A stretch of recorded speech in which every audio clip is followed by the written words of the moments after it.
Love does not arrive in Satu Matsuzaka's life as hunger. It does not crash into her as obsession, longing, or desperation. It arrives as relief. Before Shiokobi, Sato's life is not tragic. That's the unsettling part. She is functional, sociable, pleasant, almost enviably normal. She smiles when spoken to. She dates when expected. She laughs at the right moments. Nothing is broken on the surface, and yet nothing stays. Satu Matsuzaka moves through the world with practiced ease. She understands how to behave, how to charm, how to fit into social rhythms without friction. Her co-workers like her. Men are drawn to her. Teachers don't worry about her. She occupies space cleanly, without disturbance. But every interaction evaporates the moment it ends. When a relationship finishes, whether abruptly or gently, there is no grief, no anger, no relief, even just neutrality, emotional silence. She is not heartbroken because her heart never fully arrives. This is not numbness born of trauma, at least not one she can name. It is not sadness suppressed or rage buried. It is an absence of emotional residue. Nothing clings, nothing imprints, nothing imprints. Love, for Satu, has always been something she participates in, not something that changes her. And because of that, she keeps trying. She dates because dating is what people do. She smiles because smiling maintains balance. She agrees to intimacy because intimacy is expected. But after each encounter, she returns to herself unchanged. Her problem is not that love hurts her. Her problem is that love never reaches her. And slowly, invisibly, this begins to feel like a moral failure. If love is supposed to move people, reshape them, then something must be wrong with her for remaining untouched. She is not searching for passion. She is searching for weight. Shokobe enters Sata's life quietly. There is no dramatic meeting, no charged glance, no romantic framing.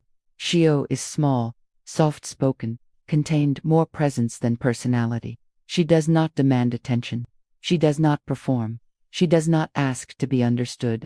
She simply exists, carefully, and for the first time, Satu feels something settle.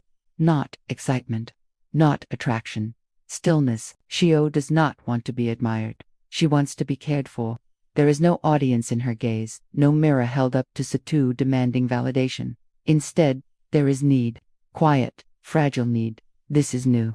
Sato's attention finally feels purposeful, directed, anchored. Their early interactions are not emotionally intense. They are domestic, mundane, small, cooking together, preparing meals, brushing Shio's hair, sitting in silence without discomfort. Time slows. The world outside the apartment feels distant during these moments, like noise bleeding through walls. Inside, there is routine, predictability, order. For the first time, Satu is not performing love. She is maintaining it, and maintenance feels real. This is not passion. It is containment. Shio does not stir desire in Satu. She calms something deeper, something structural, an ache not for connection, but for stability. Quietly, without ceremony, Satu makes a decision. Love, she realizes, has been misunderstood. It is not butterflies. It is not longing. It is not being consumed by someone else. Love is protection. Love is creating a space where pain cannot enter. For Satu, this redefinition feels clarifying, almost ethical. If love has always failed her emotionally, then perhaps it was never meant to be felt that way. Perhaps love's true function is preventative, not expressive. Love does not need to be intense. It needs to be safe. And safety, unlike emotion, can be engineered. She does not feel possessed by Shio. She feels chosen by meaning. For the first time, Sato's actions feel justified by something larger than social expectation. Caring for Shio gives her days shape. Tasks feel necessary. Routines feel virtuous. Love stops being a question. It becomes a responsibility.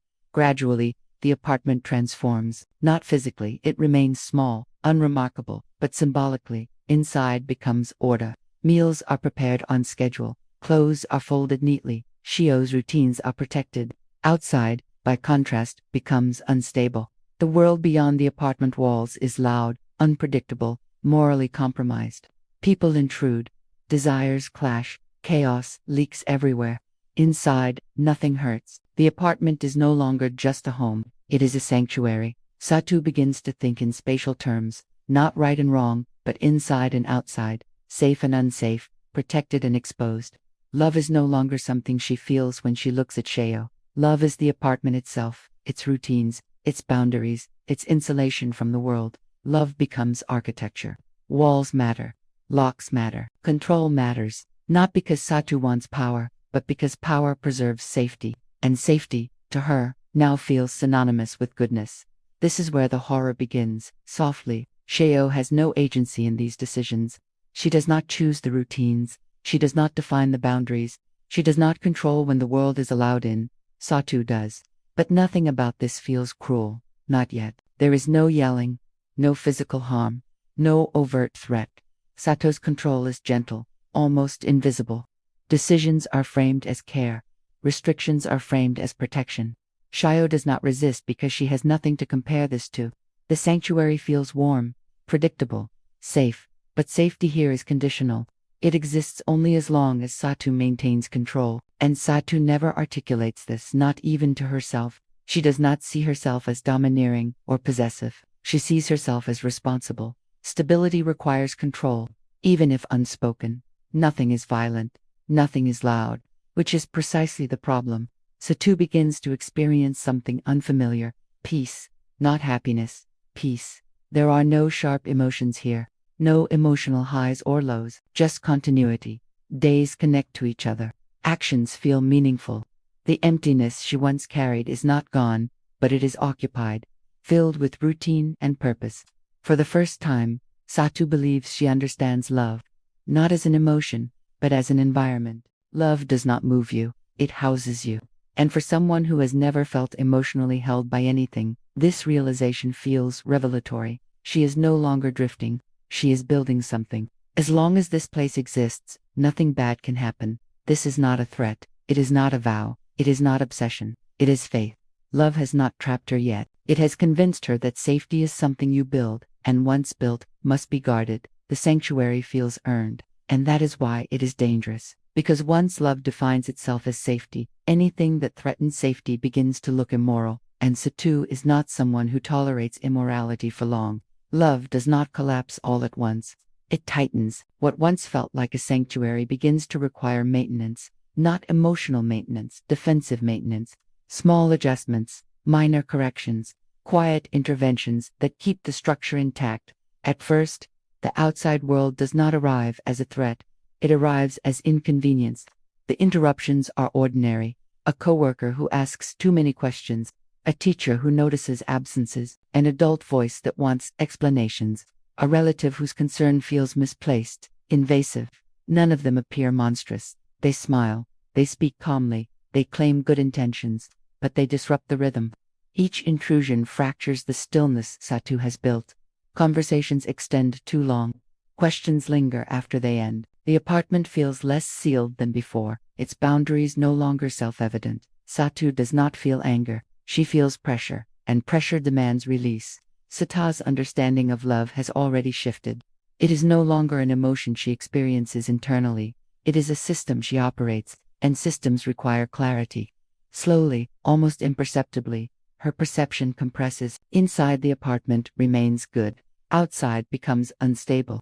Anyone who approaches Shio from the outside becomes suspect. This is not paranoia. It is categorization. Satu is not overwhelmed by complexity. She is simplifying it. Nuance becomes inefficient. Context becomes irrelevant. What matters is not intent, but effect. Does this person preserve the sanctuary, or threaten it? Love, once redefined as safety, does not tolerate ambiguity for long. What makes the intrusions unsettling is not their malice, but their normalcy. A coworker shows interest. A man expresses concern. A teacher follows procedure. Each action, taken alone, is reasonable, but reason is no longer the metric. Satu does not ask whether these people are good or bad. She asks whether they destabilize the system, and by that measure, they fail. They bring noise into a quiet space. They ask questions that pull Shio outward. They remind Satu that the world exists beyond the apartment, a world she has already judged unsafe. The more reasonable they appear, the more dangerous they feel, because reason persists.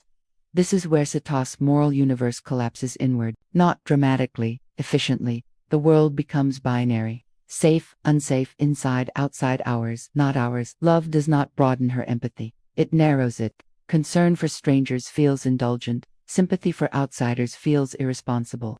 Why prioritize abstract morality over tangible safety? Satu is no longer weighing consequences. She is managing exposure. And exposure, once noticed, cannot be ignored. When Satu acts, there is no rage, no shaking hands, no raised voice, no loss of control. Her movements are calm, deliberate, almost administrative. She does not lash out. She resolves. Each action feels like maintenance, tightening a loose screw, sealing a crack in the walls. There is no emotional charge because emotion would imply conflict. But Satu feels none. She does not hate those she harms. She barely acknowledges them as people anymore. They are problems, and problems are solved. This is where the horror crystallizes, not in spectacle, but in composure. Because violence, when stripped of passion, becomes procedural. And procedures feel justified. After each act, Satu does not spiral into guilt. She stabilizes. Doubt surfaces briefly, only to be absorbed by explanation.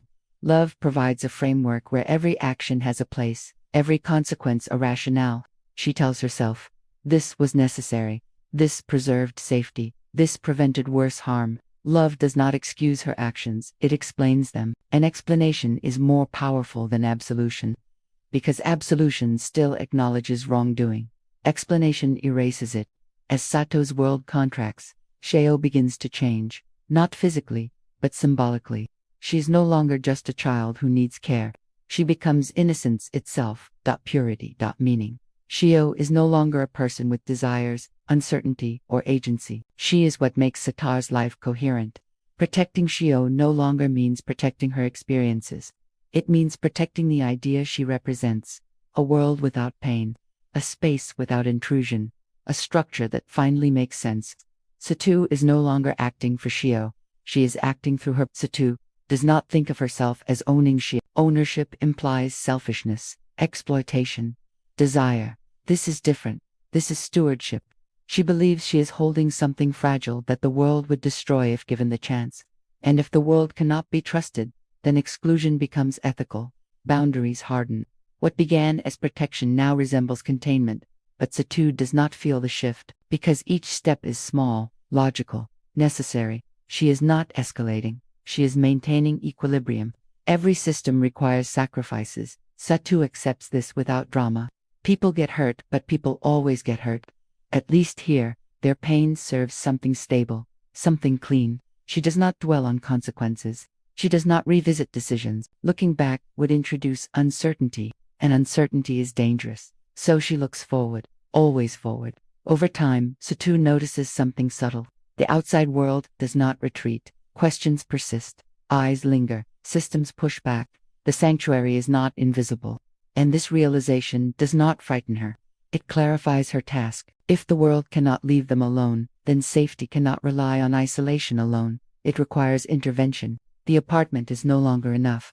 Love, having justified everything so far, offers no resistance to this thought, only guidance. The stillness remains inside the apartment, warm, ordered, intact. But now, beneath it, something hums, not fear, not doubt, resolve. Love has stopped asking, should I? It has begun asking, who is next?